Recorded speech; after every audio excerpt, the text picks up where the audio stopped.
Hello friends, હવે આપણે છેલ્લે જે ડાયપોલની વાત કરી હતી એમાં આપણે થોડીક ડિસ્કશન આગળ ચલાવીએ.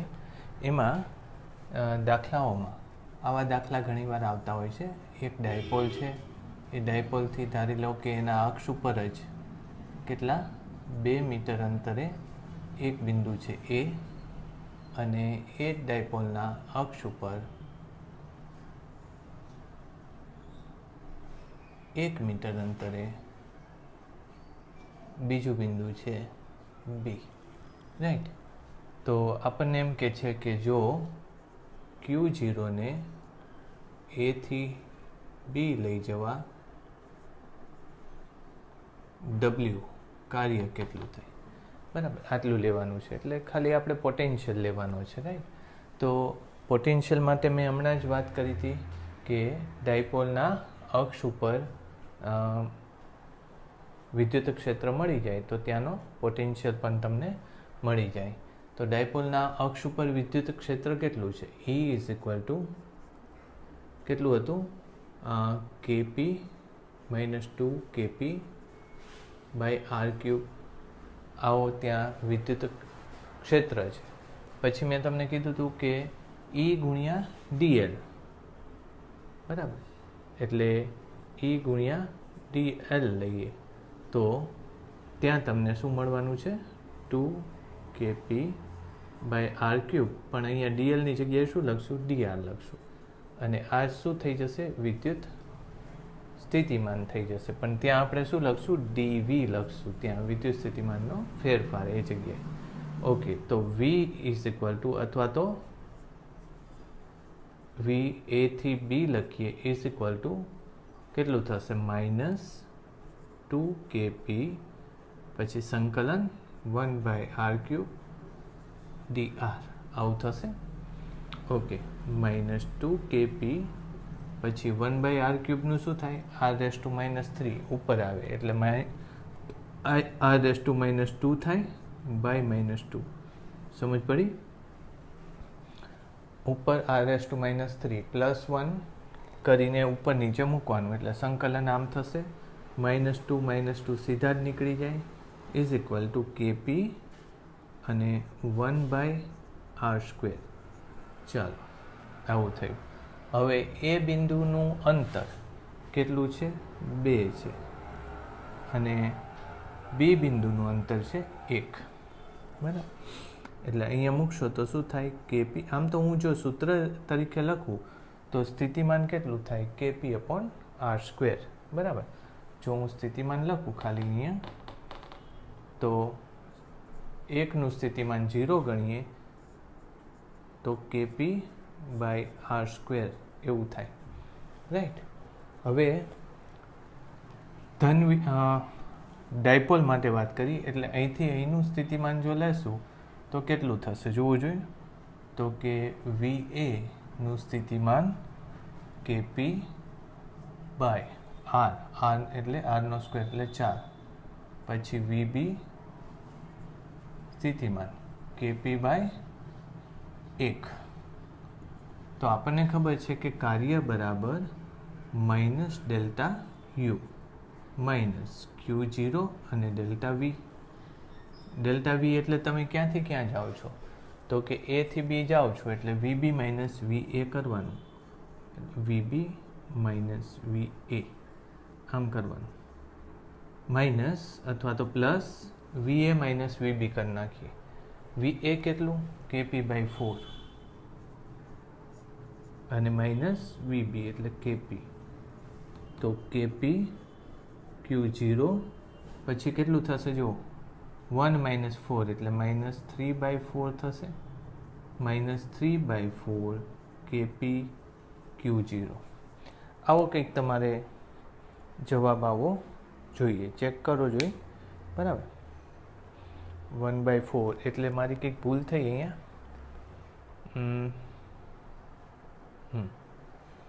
KP/4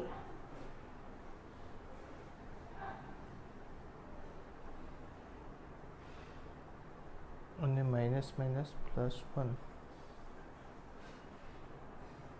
આઈ થિંક કે આમાં કંઈ ભૂલ તો નથી, મને એવું લાગે છે.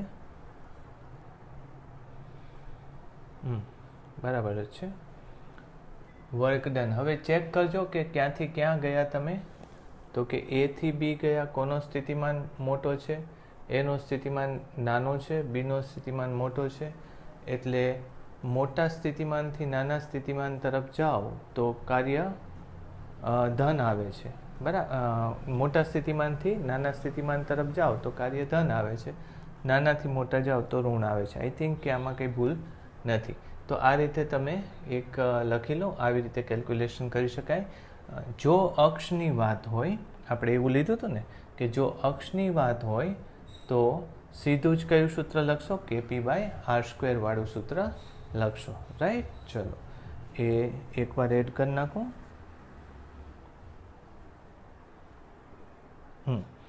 હવે એક બીજું આપણે ઇક્વેશન લેવું પડશે.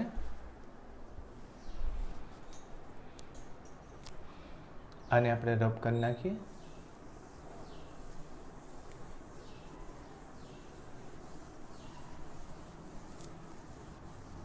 કોઈ પણ બીજી દિશામાં વિદ્યુત ક્ષેત્ર માટે આપણે સૂત્ર લીધેલું છે. બરાબર. તો વિદ્યુત ક્ષેત્ર માટે એ જ રીતે સૂત્ર લઈને આગળ કેલ્ક્યુલેશન કરીએ એ કરતાં આપણે સીધું જો વિદ્યુત સ્થિતિમાનનું સૂત્ર લઈએ તો KP cos θ/R². હું આ સાબિત નથી કરાવતો. એનું એ કારણ છે કે આપણે સાબિત કરીએ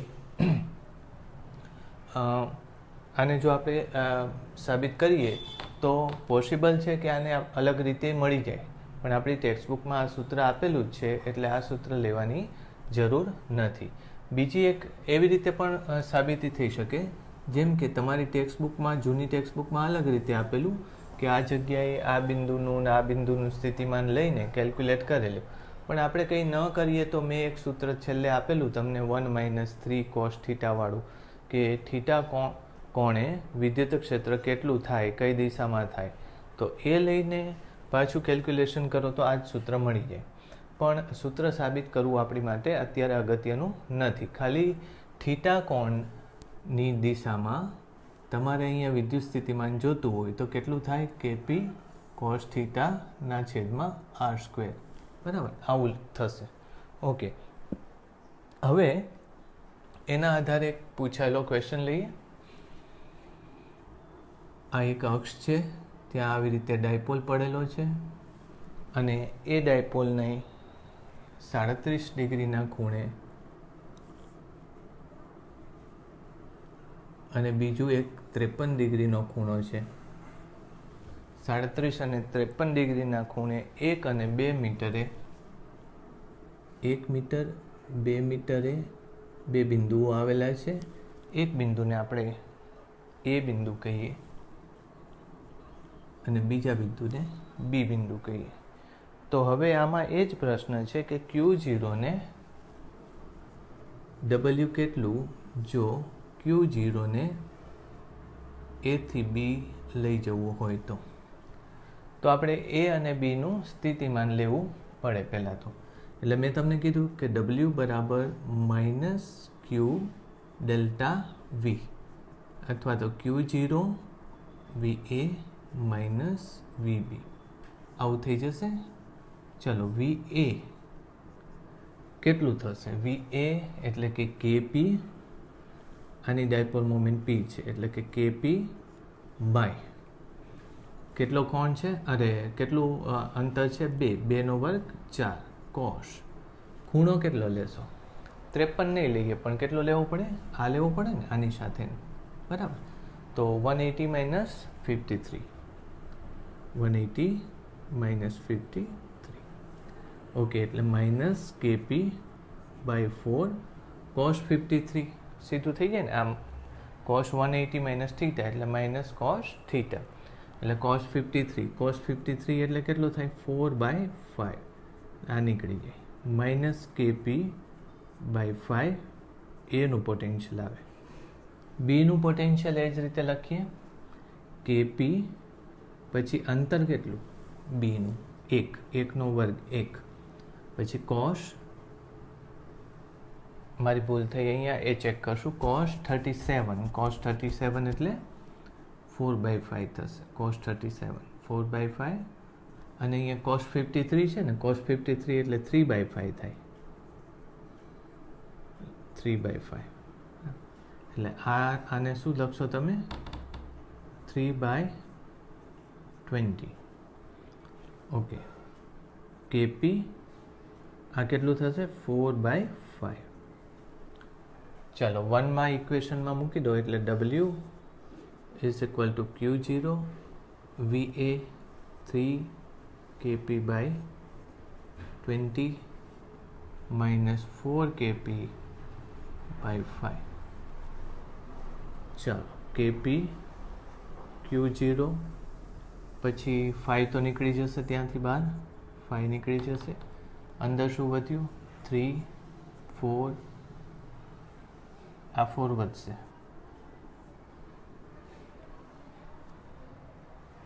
આ માઇનસ છે, VA માઇનસ છે એટલે આને માઇનસ લખવું પડશે. ઓકે, તો માઇનસ KP Q0 5 પછી 16 ને 3 19, 4 એટલે માઇનસ 19/20 KP Q0 બાય બસ KP Q0 આ જ આવશે. એટલે માઇનસ 19/20 KP Q0 આવું આવશે. આ ક્વેશ્ચન કોઈ જગ્યાએ પૂછાયેલો છે, બરાબર? એટલે આ અગત્યનો ક્વેશ્ચન છે. ઠીક છે, આમાં આપણે થોડી ડિફિકલ્ટ મેથડ ઉપર કેલ્ક્યુલેશન કરી. કઈ ડિફિકલ્ટ મેથડ હતી? તો કે આપણે પોટેન્શિયલ્સ બહુ સરળતાથી નહોતો મળતો, ખૂણાના સંદર્ભમાં લીધો. તો મેં તમને પહેલાં તો બે અક્ષ ઉપરના પોટેન્શિયલના સંદર્ભમાં સમજાવ્યું. અક્ષ ઉપરની કેલ્ક્યુલેશન નીટમાં વારંવાર જોવા મળશે, કારણ કે એની કેલ્ક્યુલેશન થોડી સહેલી છે. બીજી આપણે અમુક ખૂણાના સંદર્ભમાં 1 મીટરે B બિંદુ, 2 મીટરે A બિંદુ, A થી B Q0 લઈ જવું હોય તો કેટલું કાર્ય થાય. જો કે મેથડ ઇઝી છે, પણ તમે યાદ રાખજો કે આમાં ભૂલ ક્યાં થશે તમારી, બરાબર? તો A થી B લઈ જાઓ, આપણે કાયમ આવું હું લખું છું કે W બરાબર માઇનસ ડેલ્ટા યુ. એટલે W એટલે કોના દ્વારા થતું કાર્ય હોય? તો કે આપણા દ્વારા ન થતું હોય. કોના દ્વારા થતું હોય? ક્ષેત્ર દ્વારા થતું કાર્ય. એટલે માઇનસ ડેલ્ટા યુ એટલે કે Q into delta V. Delta V એટલે તમારે VA માઇનસ VB ધારવું હોય તો માઇનસ નહીં લખતા, અને VB માઇનસ VA ધારવું હોય તો માઇનસ લખવાનું, રાઈટ? ચાલો, એ આપણે એક કેલ્ક્યુલેશન અગત્યની હતી, બરાબર? હવે એક બીજી વાત કરી દઈએ. આપણી ટેક્સ્ટ બુકમાં આપેલું જ છે એટલે એની ડિટેલમાં ડિસ્કશન કરવાની જરૂર નથી, છતાંય આપણે એકવાર એના સૂત્રો અને એની અગત્યની બાબત ચર્ચા કરી લઈએ. જેમ કે વિદ્યુત ક્ષેત્ર E હોય અને એની અંદર ડાયપોલ મોમેન્ટ P ધરાવતું કોઈ આપણે ડાયપોલ મૂકીએ તો શું થતું હોય છે? તો આમાં એક આવે, પહેલાં તો આપણે શું લઈએ છીએ? તમને જો યાદ હોય તો સંતુલનની વાત કરી હતી. જો સંતુલન હોય અથવા તો ઇક્વિલિબ્રિયમ હોય, સંતુલનમાં F નેટ 0 થાય, ટોર્ક નેટ પણ કેટલું થાય? 0 થાય, બરાબર? હવે એટલે એક આ વાત કરી હતી. જો F નેટ 0 હોય, બરાબર, અને ટોર્ક નેટ 0 ન હોય, ટોર્ક નેટ 0 ન હોય તો આ સ્થિતિ કઈ કહેવાય? બળ યુગ્મ વાળી સ્થિતિ કહેવાય. બળ યુગ્મ.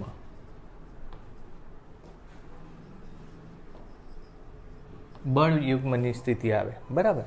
અને બળ યુગ્મની સ્થિતિમાં શું આવે કે પરિણામી ટોર્ક. પરિણામી ટોર્ક કેટલું લખાય? તો કે બે બળ વચ્ચેનું લંબ અંતર, બે બળ વચ્ચેનું લંબ અંતર ગુણ્યા એક બળ. બે બળ વચ્ચેનું લંબ અંતર ગુણ્યા એક બળનું મૂલ્ય, બરાબર? એટલે આ યાદ રાખજો. ટોર્ક કોની આસપાસ, ટોર્ક કયા અક્ષ આસપાસ, ટોર્ક કોની આસપાસ હોય, આની આસપાસ ટોર્ક હોય, આની આસપાસ હોય કે આની આસપાસ હોય. બરાબર. જો હવે હું ફરીથી એકવાર એને સમજાવું એટલે તમને ક્લિયર થઈ જશે. ડાયપોલ આમ હોય તો અહીંયા ઋણ હોવાનું, અહીંયા ધન હોવાનું, તો વિદ્યુત ક્ષેત્ર આમ બળ લગાડશે Q ગુણ્યા E. એક બીજું બળ એની ઉપર આમ લાગશે, કયું? Q ગુણ્યા E. આવી રીતે એક બીજું બળ લાગશે. બરાબર. ઓકે, બંને બળો ટોર્ક મારે મેળવવું હોય તો કેટલું આવશે? તો ટોર્ક બરાબર QE અને આ લંબ અંતર. બરાબર. તો લંબ અંતર કેટલું થશે? તો કે આ અંતર L હોય, વિદ્યુત ક્ષેત્ર કઈ દિશામાં છે? આ દિશામાં વિદ્યુત ક્ષેત્ર છે, તો એની સાથેનો ખૂણો એનો થીટા હોય, તો L cos થીટા એટલે આટલી લંબાઈ અને આ થશે L sin થીટા. એટલે મેં તમને કીધું કે બે બળ વચ્ચેનું લંબ અંતર કેટલું થયું અત્યારે? બે બળ વચ્ચેનું લંબ અંતર આ L sin થીટા ગુણ્યા એક બળનું મૂલ્ય એટલે QE.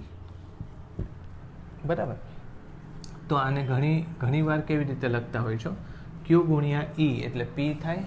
P ની દિશા આમ છે અને E ની દિશા આમ છે, એટલે sin થીટા એમાં ગોઠવી શકાય. એટલે આને જો હું P લખું, PE sin થીટા, P અને E વચ્ચે સાચે જ ખૂણો થીટા છે, તો પછી શું લખી લેવાય? P ક્રોસ E લખાય. એટલે આ ટોર્કનું મૂલ્ય છે શેમાં? સમાન વિદ્યુત ક્ષેત્રમાં ડાયપોલ મૂકવામાં આવે તો એની ઉપર કેટલું ટોર્ક લાગતું હોય, આ એનું સૂત્ર છે. બરાબર. ઠીક છે, એ તો પછીની વાત છે, પણ આ મેં તમને એક બીજી વાત કરી. બીજી એક કે આમાં ટોર્ક આવ્યું એ તો ખબર પડી ગઈ. આમાં ટોર્ક કઈ બાજુ આવશે? તો એને આમ ફેરવવાની કોશિશ કરે છે એટલે ટોર્ક અંદરની બાજુ આવશે, એટલે આમ ફરશે ટૂંકમાં. ઓકે. બીજું કે ટોર્ક કોની આસપાસ? હું આને પકડી રાખું, બરાબર, ત્યાં મેં એક મિજાગરો ખીલ્લી મૂકી દીધી હોય કે ડાયપોલ આમ ફરી શકે, આમ ફરી શકે, આમ, તો આની આસપાસનું ટોર્ક કે પછી અહીંયા ખીલ્લી મારી દીધી હોય તો આનું ટોર્ક, કે પછી મેં અહીંયા ખીલ્લી મારી દીધી હોય તો આનું ટોર્ક.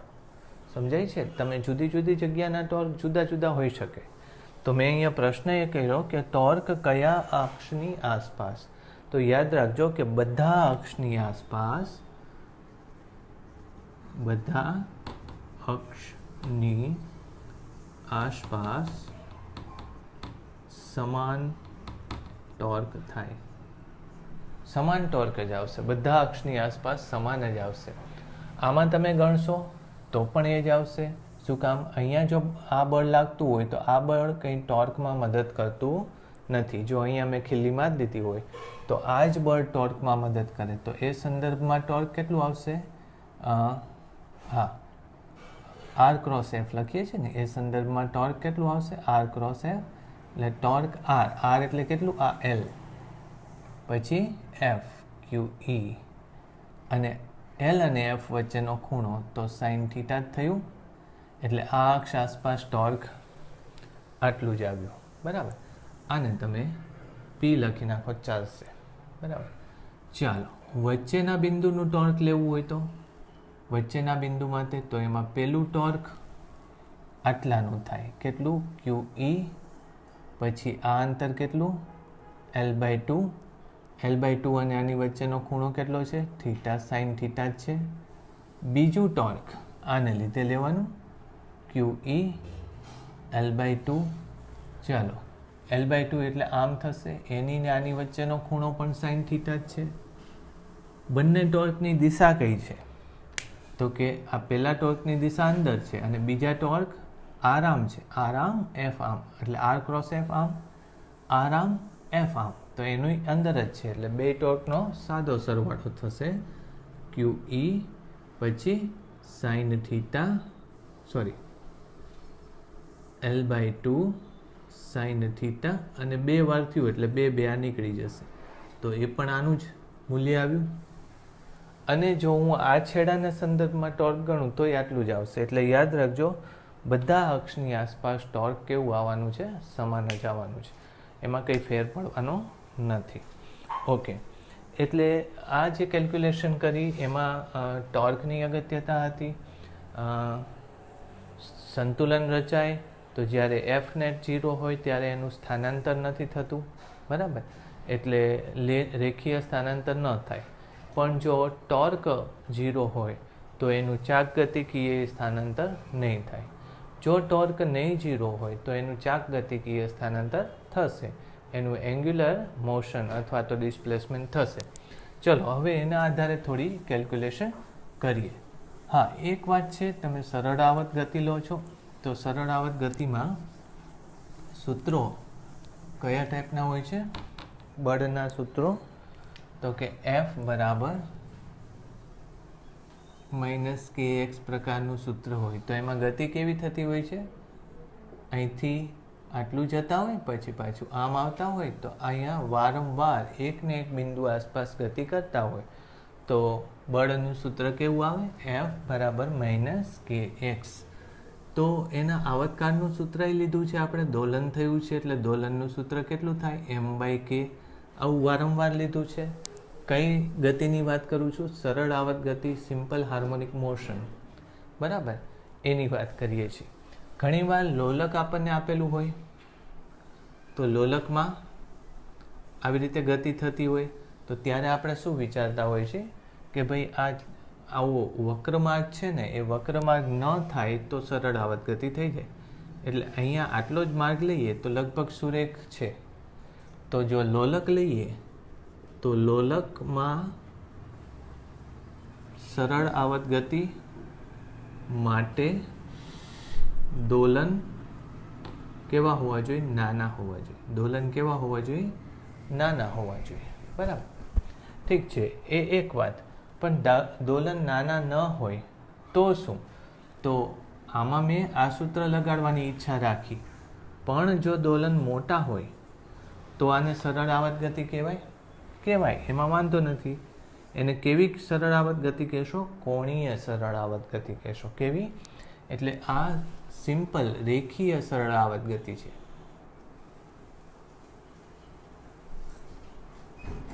અને આને શું કહેશો? કોણીય સરળ આવર્ત ગતિ. રેખીય સરળ આવર્ત ગતિમાં આવા સૂત્ર હોય, જ્યારે કોણીય સરળ આવર્ત ગતિમાં કેવા સૂત્ર હોય? ટોર્ક બરાબર k થીટા.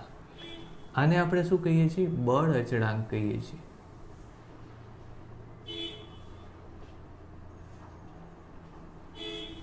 અને આને શું કહીએ છીએ? વળ અચળાંક. વળ અચળાંક એ ગુજરાતીમાં ખોટો શબ્દ છે. આને ઘણીવાર શું કહેવાય છે? ટોર્શલ કોન્સ્ટન્ટ.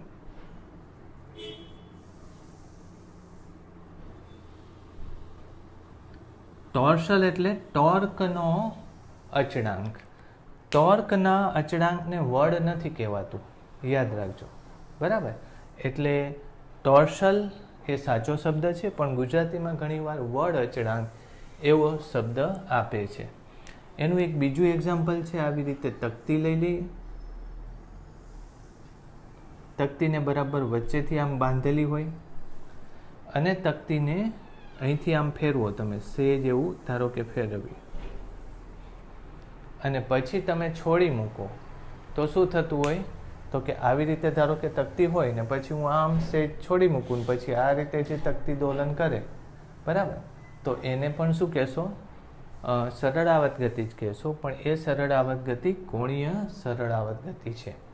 એટલે મૂંઝાવાનું નહીં કે લોલક માટે મોટા દોલનો લઈએ તો સરળ આવર્ત ગતિ ન કહેવાય. કહેવાય, વાંધો નથી, પણ ત્યારે તમે સૂત્રમાં બળ અચળાંક નહીં લો, ટોર્શલ કોન્સ્ટન્ટ લેશો, વળ અચળાંક લેશો. અને જો તમારે બળ અચળાંક લેવું હોય તો તમારે દોલન નાના કરાવવાના. તો બીજા અર્થમાં એમ કહી શકાય કે નાના દોલન માટે ટોર્શલ કોન્સ્ટન્ટ એ બળ અચળાંક જેટલો જ થઈ જાય છે, રાઈટ. એવી રીતે અમુક, કારણ કે ઘણીવાર શું છે, આપણી બુકની અંદર આવી ક્લેરિફિકેશન કરતા નથી, એટલે મુશ્કેલી થાય કે તમે કાયમ એક જ ટાઈપનું વિચારો કે ભાઈ આમાં આવું જ થાય, આના સિવાય નહીં. મોટા દોલનો મેં ઘણીવાર સ્ટુડન્ટને એવી રીતે કહેતા સાંભળ્યા છે કે લોલકની અંદર દોલનો મોટા ન જ હોવા જોઈએ. નહીં, એ શેની માટે છે? જો તમે એ દોલનોને સરળ આવર્ત ગતિ તરીકે વિચારવા માંગતા હોય તો ન હોવા જોઈએ. બાકી જો મોટા દોલન હોય તો સૂત્ર બદલાઈ જશે. જેમ કે આની માટે તમે જો નાના દોલન લેશો તો t બરાબર 2π√, એમની જગ્યાએ શું થઈ જાય છે, L/g એવું સૂત્ર આવે છે. બરાબર. ઓકે, તો આમાં તમારે સૂત્રમાં સેજ ફેર પડી જશે. શું આવશે? t બરાબર 2π√, એમની જગ્યાએ શું આવશે, I આવશે. I ને શું કહેવામાં આવે છે? જડત્વની ચાક માત્રા. જડત્વની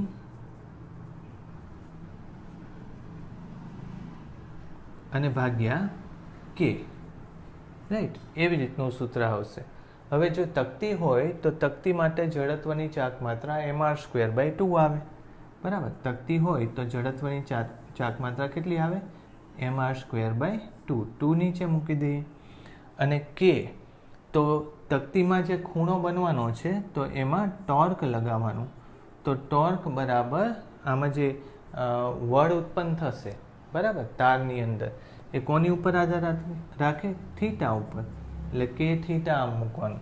એટલે જેટલું તારમાં આ જે તાર છે એને જેટલું આમ બળ ચડાવીશ એટલું વધારે એ પાછું ફેંકાશે. એટલે કે થીટા અત્યારે આમાં શેના તરીકે લખી શકાશે? કે ટોર્ક માટે લખી શકાશે. એને આમાં મૂકી દો એટલે ટોર્કના છેદમાં થીટા એનું સૂત્ર આવશે. હવે આને જુદી જુદી રીતે મેળવી શકાતું હોય. આ સૂત્ર m/k ના સ્વરૂપમાં આમાં તમે મેળવી શકો. m એટલે લોલકનું દળ છે. k એટલે શું થાય? તો કે k એટલે બળ અચળાંક. પણ આનું સૂત્ર તમારે તારવવું પડે. કેવી રીતે? તો કે અહીંયા mg લેશો, પછી mg નો આ દિશાનો ઘટક લેશો, આ છે થીટા, તો આ દિશાનો ઘટક શું થશે? આ થીટા થશે. તો mg sin થીટા એનો ઘટક થશે mg sin થીટા. આવો આ બાજુનો ઘટક થશે, આ એનું બળ થશે. બરાબર. એટલે ફરીથી જો લખું તો બળ બરાબર mg sin થીટા એવું થશે. જો ખૂણો નાનો હોય તો શું થાય? તો કે આ અંતર x થઈ જાય, આ અંતર l થઈ જાય, આ અંતરે l થઈ જાય.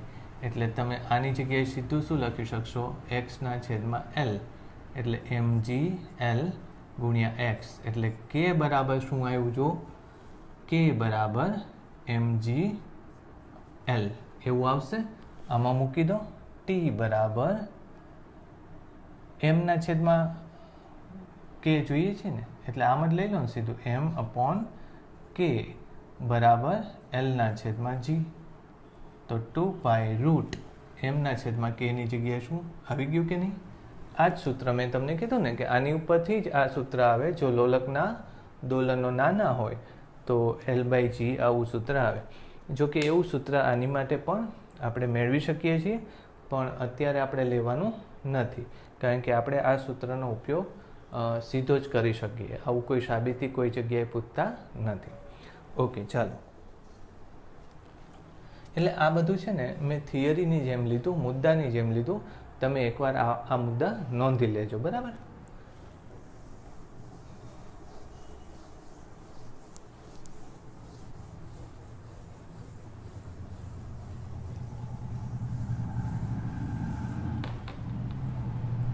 હવે એક એવો દાખલો છે, જોવો જોઈએ.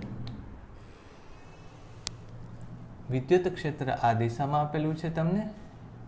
ડાયપોલ એક છે 37 ડિગ્રીના ખૂણે L. આ બે એના Q વીજભાર છે અને ડાયપોલનું દળ m છે. આવી રીતે મૂકેલો છે. અને તમને એમ કીધું છે કે આ ક્ષણે તમારે શું લેવાનું છે? આલ્ફા કેટલો થાય. આલ્ફા કેટલો? ક્યારે? જો છોડવામાં આવે તો.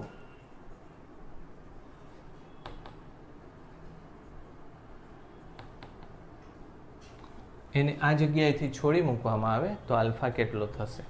તો સૌથી પહેલાં તો આલ્ફા આમાં સીધા ટોર્કમાંથી મળે. ટોર્ક બરાબર ફોર્સ બરાબર દળ ગુણ્યા પ્રવેગ. એવી જ રીતે અહીંયા I ગુણ્યા આલ્ફા.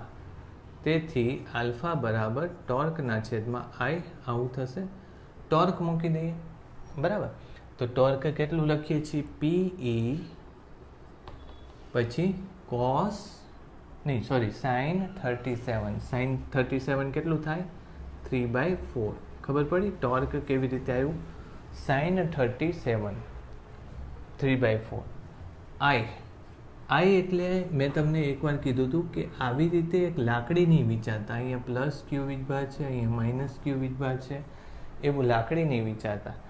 આપણે શું વિચારવાનું? બે નાના બિંદુઓ આવેલા હોય અને એનું જડત્વની ચાક માત્રા લેવાની. તો આને લીધે ખાલી એક જ બિંદુ હોત તો કેટલી જડત્વની ચાક માત્રા થાત? mr² થાત. આને લીધે કેટલી થાત? mr². અને ટોટલ બેનો સરવાળો એટલે 2mr² થાત. બરાબર. હવે અત્યારે બેની વચ્ચેનું અંતર તમને l આપેલું છે એટલે આ શું થશે? l/2² પછી અહીંયા l/2² is equal to 2mr²/4 થશે. આ જુઓ તમે 2m. ફરીથી કહી દઉં તમને, થોડીક મને લાગે છે કન્ફ્યુઝન થયું હશે. જો આ r હોય, અંતર આ r હોય તો આની આસપાસ આ ફરે તો આની જડત્વની ચાક માત્રા I1 mr², બીજાની જડત્વની ચાક માત્રા mr², બંનેના તંત્રની જડત્વની ચાક માત્રા 2mr² થાય. હવે જો આખી લંબાઈ અત્યારે l લીધી હોય તો r બરાબર શું થશે? l/2. એટલે અહીંયા શું લખશો? m l/2² m l/2² અને અહીંયા શું થશે? l/2². તો m l²/4. એટલે ડાયપોલ માટે હવે તમે યાદ રાખજો, જડત્વ 4 ને આ 2 નીકળી જાય ને એટલે 2. તો ડાયપોલ માટે જડત્વની ચાક માત્રા શું યાદ રાખશો? ml²/2. એટલે અહીંયા લખશો m, અથવા તો એક બિંદુનું એકનું દળ આપેલું છે m l²/2. એટલે 2 ઉપર જાય અથવા તો 3/2 pe/ml². આ થશે આલ્ફાનું મૂલ્ય. ક્લિયર? એટલે આવી રીતે તમે આલ્ફા શોધી શકો કે આ ક્ષણે એનો આલ્ફા કેટલો થવાનો? તો જે ક્ષણે બળ હોય એ ક્ષણે પ્રવેગ આવે, જે ક્ષણે ટોર્ક હોય એ ક્ષણે કોણીય પ્રવેગ આવે. એટલે આ રીતે કેલ્ક્યુલેશન કરી નાખજો.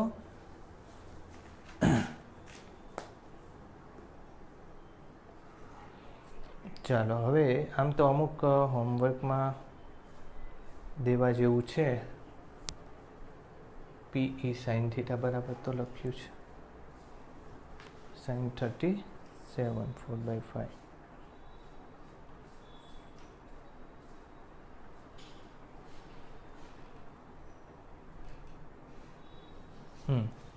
હવે આની સાથે જ એક વસ્તુ એડ કરી નાખી. આમ તો છે નહીં, મારી સીટમાં લખેલું નથી, પણ છતાંય જો મારે આવતકાળ લેવું હોય તો આવતકાળ માટે શું લખીએ છીએ? 2π√m/k એવું લખીએ છીએ ને. તો એમની જગ્યાએ શું આવશે? જડત્વની ચાક માત્રા ભાગ્યા ડાઇલેક્ટ્રિક બળ અચળાંક એવું આવશે. બરાબર. એટલે એને I/k આવી રીતે લખી શકાય. ઓકે, તો પહેલાં તો હું આમાં I લખી નાખું. I તમને ખબર છે કે ml²/2 અને k માટે હું આને શેની સાથે સરખાવીશ જોવો જોઈએ.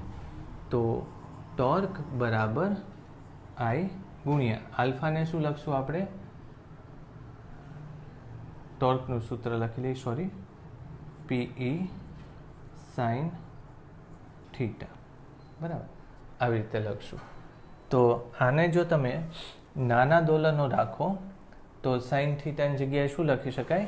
થીટા લખી શકાય. એટલે ત્યારે તમે શું લખી નાખશો? ટોર્ક બરાબર PE θ અને ટોર્ક બરાબર k θ સાથે સરખાઈ નાખશો. એટલે k બરાબર શું લખી લેવાશે? PE એવું લખી લેવાશે. એટલે અહીંયા જો હું PE લખું, રાઈટ, કે ની જગ્યાએ, તો સૂત્ર શું બની જશે? 2π√ml²/2PE. આવું કંઈક સૂત્ર એમાં થઈ જશે, રાઈટ, ml²/2PE. ક્લિયર? તો એને તમે 2 ને બહાર લેવું હોય તો લઈ લેજો, રાઈટ. તો આ એનો આવર્તકાળ થશે. એમાં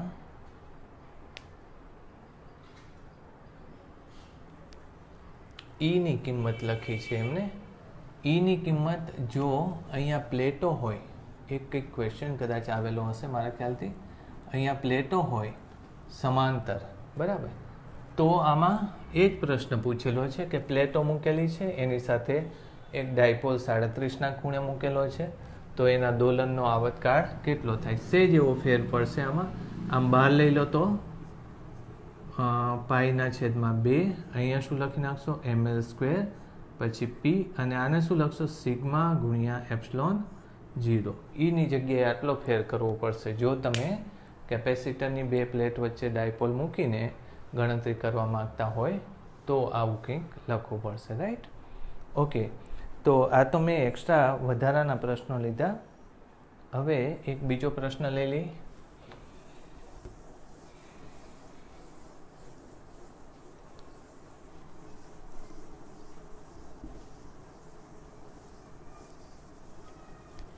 જો પ્રશ્ન આવો છે કે એક વિદ્યુત ક્ષેત્ર આ દિશામાં આપેલું છે, P આ દિશામાં 4 ડિગ્રીના ખૂણે મૂકેલો છે, અને આમ જ છે, અને પછી એ 2 ડિગ્રીના ખૂણે P ડાયપોલ મોમેન્ટ આવે છે. તો એને આ જગ્યાએ આવતા લાગતો સમય કેટલો થાય? આ જગ્યાએ આવતા લાગતો સમય કેટલો થશે? બરાબર, ક્યાંથી? અહીંથી છોડવામાં આવે તો.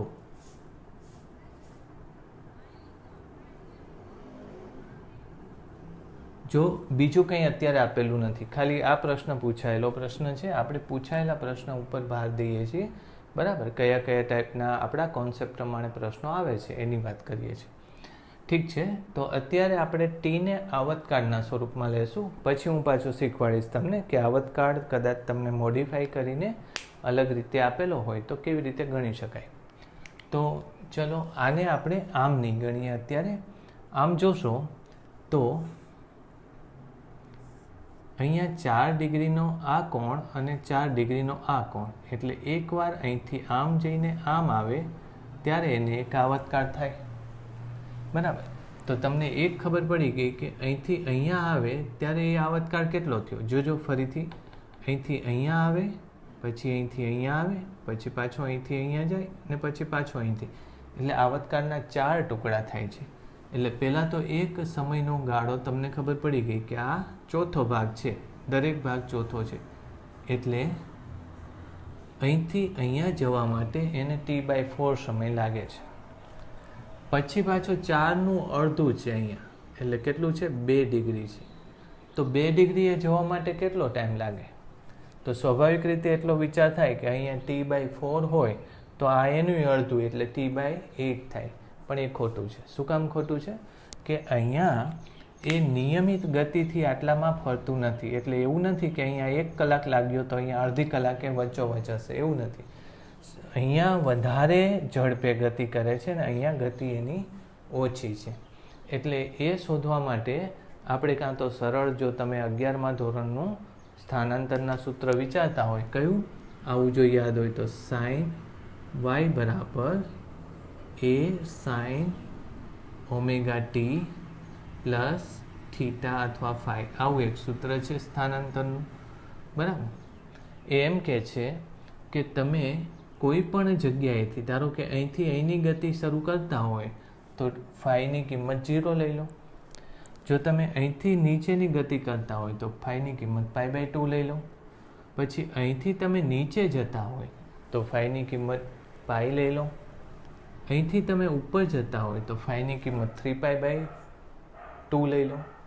એટલે અત્યારે આપણી ગતિ અહીંથી અહીંયા નીચે જાય છે, એટલે અહીંયા ફાઈની કિંમત કેટલી લેવાની? π/2. ઓમેગા એટલે શું? તો કે દોલનમાં કોણીય આવૃત્તિ. તો ઓમેગાને કેવી રીતે લખી શકાય?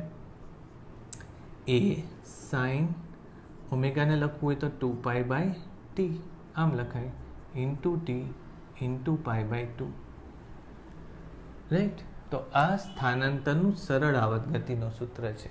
જો આવું ને આવું તમારે સૂત્ર લેવું હોય તો θ બરાબર θ0 સાઇન, બરાબર આનું આ જ સૂત્ર આવે, બીજું કંઈ ફેર પડતો નથી. t π/2. હવે સાઇન π/2 પ્લસ θ એ cos θ થઈ જાય. શું થઈ જાય? સાઇન π/2 cos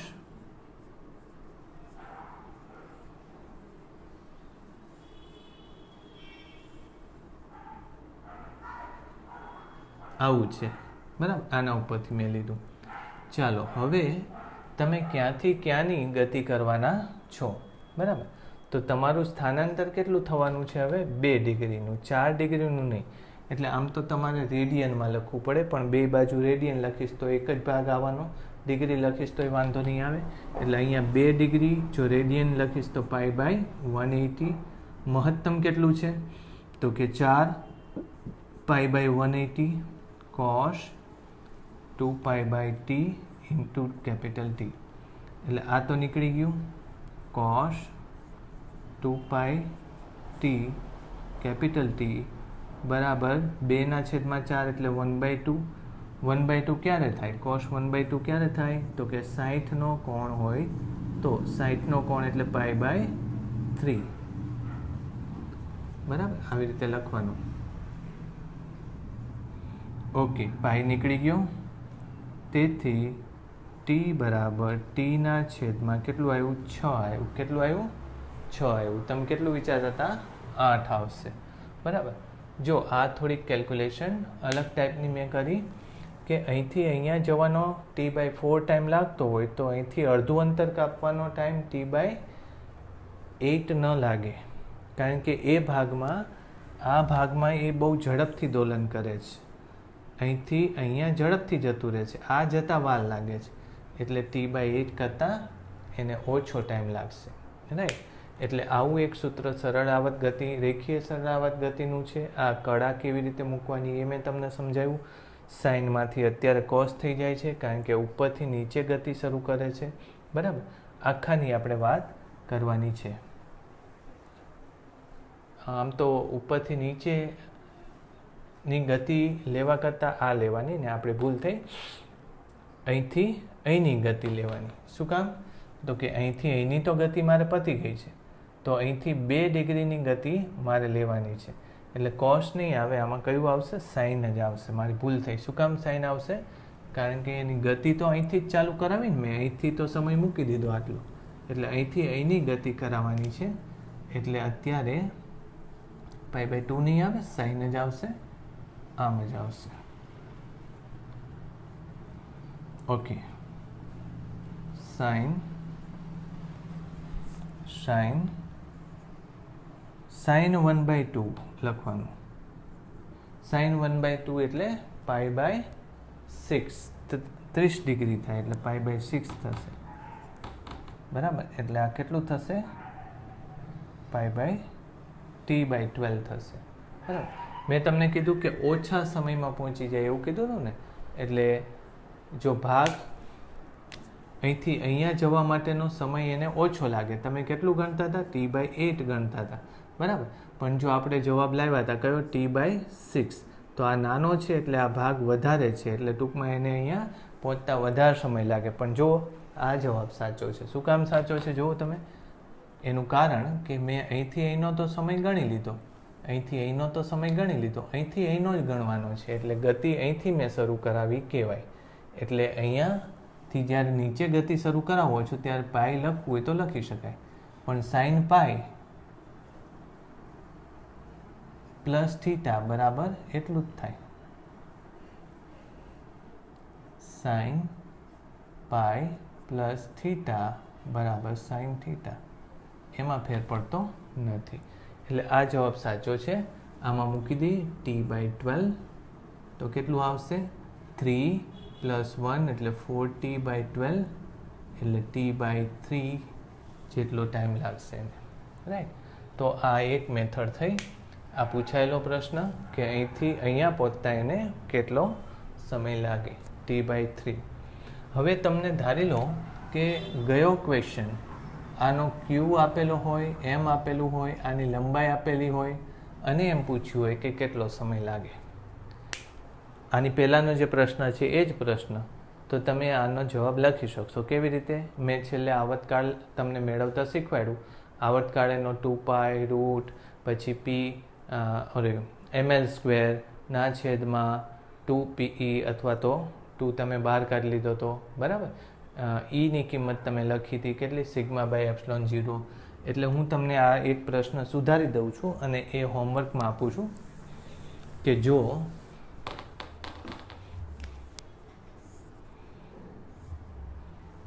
અહીંયા Q M L પ્રશ્ન આનો આ જ 4 2 અને અહીંયા ધન વિદ્યુત ક્ષેત્ર આની ઘનતા સિગ્મા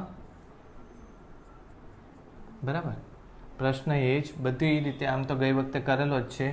તો તમને અહીંથી અહીંયા પહોંચવાનો સમય કેટલો થાય? પણ આટલો જ થશે t/3. પણ તમારે tની કિંમત મૂકવી પડશે. ગયા પ્રશ્નમાં જોઈ લેજો તમે મૂકી હતી tની કિંમત, એમાં ની કિંમત શું મૂકી હતી? σ/ε0 મૂકેલો રાઈટ. ઓકે, તો આ આપણે એક વિડીયો અત્યારે તૈયાર થયો, આટલું લખી નાખીશું બરાબર. નેક્સ્ટ ટાઈમ આનાથી થોડું આગળ ચાલશું.